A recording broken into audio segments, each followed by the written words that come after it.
करी, वहाँ 10 स्टेट के लोग वहाँ पे थे और अब अपनी स्टेट के बारे में बताया, उन्होंने बात करी वहाँ पे क्या क्या घटनाक्रम हो रहे हैं, फसल का रेट क्या है, क्या उनको दिक्कत आती है, वो सारी चीज़ रखी। और 3 कानून, मंडी, इस पे क्या क्या नुकसान होने वाला है, तो वो सारी चीज़ रखी उन लोगों ने और उस पर बातचीत हुई और उसका एक ठीक एक्सपीरियंस रहा। जहाँ किसान बैठे हैं पिछले 8 महीने से, जिन बॉर्डर पे सिंगू बॉर्डर है, टिकरी बॉर्डर है और ये गाजीपुर है, यहाँ से डिस्टेंस पार्लियामेंट का ज़्यादा दूर है, लेकिन कल जहाँ पे आप बैठे हैं पार्लियामेंट का डिस्टेंस वहाँ से 2 किलोमीटर था।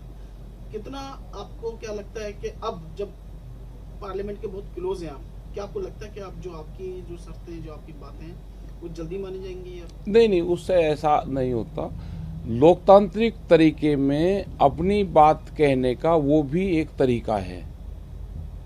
अपनी बात को आप कैसे कहोगे? अब हम कहते हैं कि हम पार्लियामेंट के वहाँ जाएंगे, तो पार्लियामेंट का मतलब ही जंतर मंतर होता है। तो वहाँ पे लोग एक वहाँ पे धरना देने का एक स्थान है, वो एक पर्टिकुलर स्थान है कि जहाँ पर लोग अपनी बात सरकार को कह सकते हैं। तो इसी तरह से हम ये कह रहे हैं कि जैसे ये कह रहे हैं कि मंडियाँ प्राइवेट मंडी हो जाएगी बाहर, ये मंडी हमारी ख़त्म हो जाएगी। जब एक प्लेटफॉर्म ख़त्म हो जाएगा तो लोग कहाँ अपना अनाज बेचेंगे? तो इसी तरह से ये है कि अगर धरने स्थल ख़त्म हो जाएंगे तो अलग अलग धरने स्थल बनेंगे। जैसे पहले भी हमने कहा कि हम दिल्ली में आना चाहते थे पूरे किसान, उन्होंने बॉर्डर के ऊपर रोक लिया, हम बॉर्डर के ऊपर बैठ गए, तो लोगों को परेशानी होती है आने जाने में, क्योंकि वो कोई धरना स्थल नहीं है। लेकिन दिल्ली में हमको जाने नहीं दिया, हम दिल्ली जाते, पर्टिकुलर जंतर मंतर है वहाँ पर लोग रुकते, रामलीला मैदान में लोग रुकते, तो जो बाहर की जनता है उसको कोई दिक्कत नहीं होती। जैसे अब हो रहा है, जैसे अब हो रहा है, आप कहते हैं जी रास्ते रोक रखे, भाई हम तो जो स्थान बना हुआ है वहाँ पर जा रहे हैं। ऐसे ही मंडियों का होगा, जब मंडियाँ खत्म हो जाएगी तो व्यापारी अनाज को खरीदने गांव-गांव जाएगा, अनाज के रेट सस्ते होंगे, किसान देश का बर्बाद होगा, उनकी जमीनें बिकेंगी, ये होगा। जिस तरीके से आपने परमिशन मांगी पार्लियामेंट के पास प्रदर्शन करने की जंतर मंतर पे, और सरकार ने वो जगह दी पार्लियामेंट सेशन में, अगर पार्लियामेंट सरकार आपको जंतर मंतर या रामलीला मैदान में जगह देती है तो आप बॉर्डर छोड़ देंगे? नहीं, अब नहीं छोड़ देंगे हम, अब नहीं। अब तो जहाँ पक्के ठिये हमारे लग गए, अब नहीं छोड़ देंगे हम बॉर्डर। कब तक? जब तक सरकार बात नहीं मान लेगी, जब तक।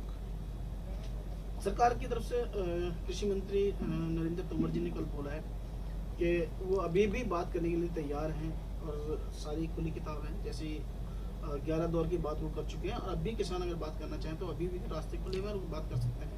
वो कंडीशन लगाते हैं कि बिल जो कानून है ये वापसी तो हम करेंगे नहीं, और कोई और मसले हो तो बात कर ले।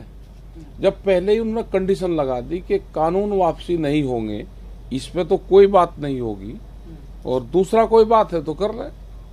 कंडीशनल किसान बात नहीं करेगा, कि सरकार कंडीशन लगाएगी और बात करेगी।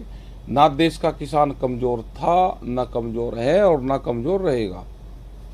सर कल एक मीनाक्षी लेखी जी जो न्यू मंत्री बनी है, उनका एक बयान आया था जिसपे काफी कल हंगामा हुआ, आप लोगों का भी रिएक्शन आया। अब उस बयान के ऊपर कल रात उन्होंने माफी मांगी है मीनाक्षी लेखी जी ने, जो एक बयान उन्होंने दिया था जिसपे कंट्रोवर्सी हुई, जिसपे आप लोगों को, अब उस पर उन्होंने माफी मांग ली है, क्या कहते हैं? देखो, जो उन्होंने बयान दिया, आपने कल ही कहा था कि ये इनका व्यक्तिगत बयान नहीं है। यहाँ पे एक टीम बनी हुई है बीजेपी में, वो लिखत पढ़त में किसी न किसी आदमी को बयान देती है। उसने वो बयान उनको लिखित में बयान दिया, उनने बयान पढ़ा, उनको जब जानकारी नहीं है किसी के बारे में, आप अनाप शनाप बयान दोगे। और राम माफी का, हम महिलाओं से माफी नहीं मंगवाते, हम खाप पंचायत के लोग हैं, हम पंचायती सिस्टम के लोग हैं।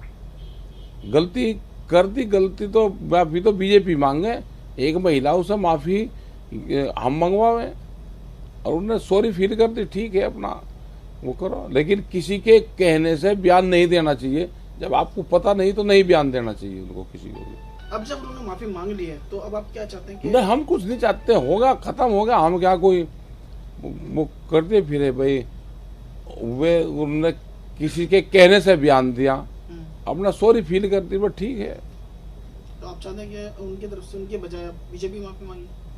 अरे मांग रखी, बस कह दिया, बस जिसने कह दिया उसी नहीं अपना सॉरी फील पर। आगे ध्यान रखे, किसान किसान है, ये अंदाता है। अगर किसान को से ऐतराज है अगर किसी को, तो भाई एक हफ्ता 10 दिन 1 महीना रोटी मत खावे, ब्रेड मत खावे, दाल मत खावे, फैक्ट्री की बनी हुई चीज खा ले, कोल्ड ड्रिंक पी, जो कंपनी में सामान बनना, हाँ ये चीज खानी छोड़ दे। जो किसान अन्न पैदा करता है उसको खाना छोड़ दे, फिर बता दिए कि हम किसान हैं, अपना सोना खा, चांदी खा, नोट खा, तो बहुत पैसे वाला है ना, तो अन्न मत खावे, किसान के उपजाए हुए उसका इस्तेमाल ना करें। और फिर 8 दिन बाद में बता दिए।